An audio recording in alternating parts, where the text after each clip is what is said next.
Welcome back. आईनी bench के हवाले से रिजर्व सीट्स का जो नज़रसानी केस का शॉर्ट फैसला आया, उस पर बात करने के लिए हमारे साथ रियासत अली आज़ाद साहब हैं, साबिक सदर हैं Islamabad high court bar association के। बेहद शुक्रिया फॉर जॉइनिंग अस। मैं यहाँ से आगाज़ करना चाहूँगी फैसले के मेरिट्स पे तो क्या बात करनी इस वक्त, अभी ज़रा तफसीली फैसला आएगा तो फिर ज़्यादा आप बेहतर तौर पर कॉमेंट कर सकेंगे। लेकिन मेन बात यह है रियासत साहब कि क्या आप समझते हैं कि जुडिशरी में जिस पोलराइजेशन का, जिस डिवीजन का जिक्र बारहा किया जाता था, 26वीं आईनी तरमीम लाई गई और उसके मकासद बयान किए गए कि एक तो जो केसेस पॉलिटिकल नौयत के या आईनी नौयत के हैं उनको अलग किया जा सके, और दूसरा एक स्पीडी जस्टिस मिले, और तीसरा ये कि किसी सूरत ये डिवीजन जो है वो ख़त्म हो। अब ज़रा कमेंट कीजिएगा इन तीनों एस्पेक्ट्स के ऊपर कि क्या कुछ इस 26वीं आईनी तरमीम आने के बाद बेहतर हुआ इन उमूर पर। बिस्मिल्लाहिर्रहमानिर्रहीम। नादिया, बात यह है कि जब ये 26वीं तरमीम लाएगी तो इसकी एक जस्टिफिकेशन दी गई कि जी हम जो कॉन्स्टिट्यूशन कोड बनाने लगे थे वो तो खैर ना बन सकी, एक आईनी बेंच बनाया। उस वक्त सुप्रीम कोर्ट ऑफ पाकिस्तान में आई थिंक सो कि 82 के लगभग केसेस थे और उनमें से आज तक मेरा ख्याल है 2 केस डिसाइड हुए कि जी सुप्रीम कोर्ट ओवरबर्डन है। लेकिन उसका फायदा क्या हुआ? फायदा यही हुआ कि ये जो आज आपने देखा कि एक माइनॉरिटी व्यू के साथ एक मेजॉरिटी का फैसला जो है उसको सेट साइड कर दिया गया है।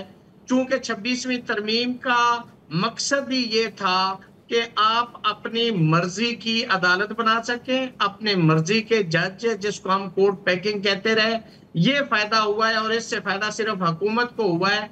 हम ये समझते हैं कि कोई भी लेजिस्लेशन जो होती है वो उसका मकसद होता है for the welfare of the general public.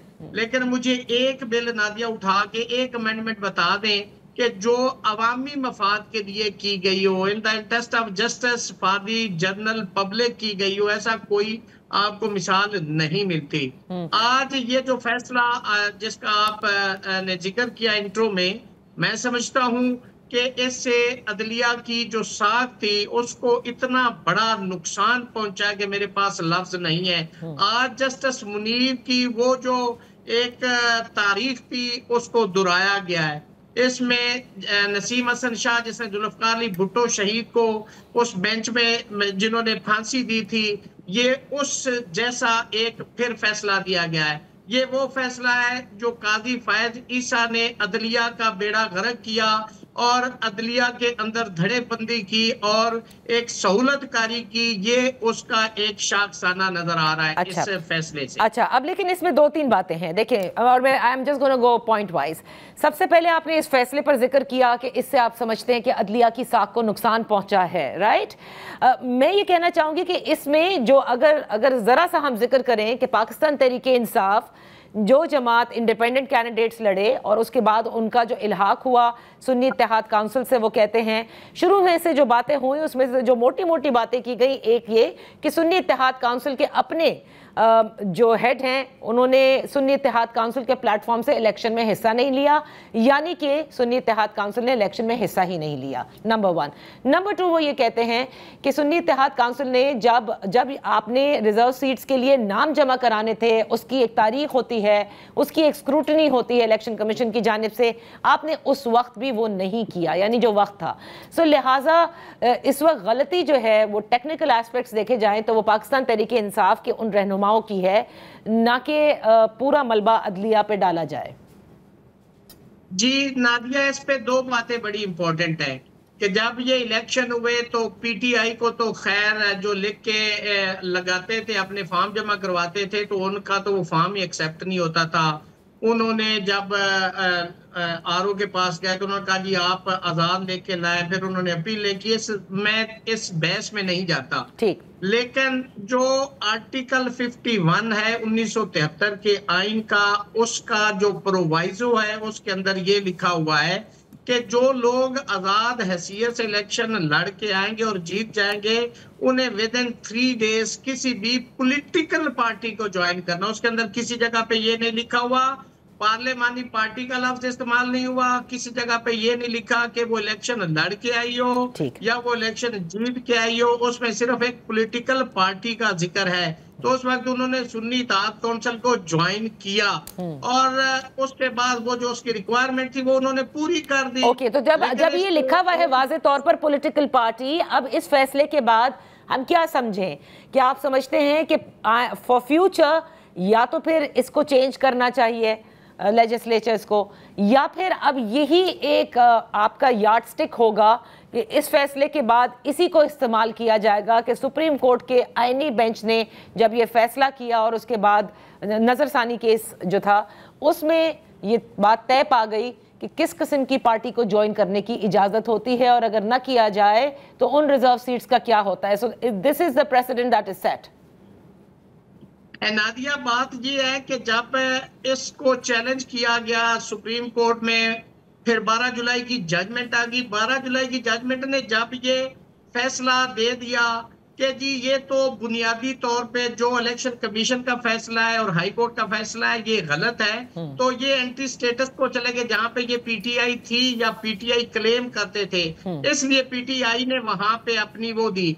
लेकिन चूंकि जिस तरह से उस इमरजेंसी और है प्रेजेंटली ये इलेक्शन की सिचुएशन थी, उस वक्त वो लिस्ट नहीं जमा करवाई। दैट इज इरेगुलरिटी, मतलब टेक्निकली उसको आप ये कह सकते हैं। लेकिन आर्टिकल 187 जो कॉन्स्टिट्यूशन ऑफ 1973 का है, उसके तहत supreme court of Pakistan complete justice कर सकती है। उसके लिए वो टेक्निकलिटीज में नहीं जा सकती, किसी जाब्ते को वो मानने की पाबंद नहीं। जैसे कि हाई कोर्ट के अंदर अगर आप जाते हैं, रिट में जाते हैं, तो उसके साथ हम सेक्शन सीपीसी का 151 लिखते हैं, उसको inherent power of high court कहा जाता है।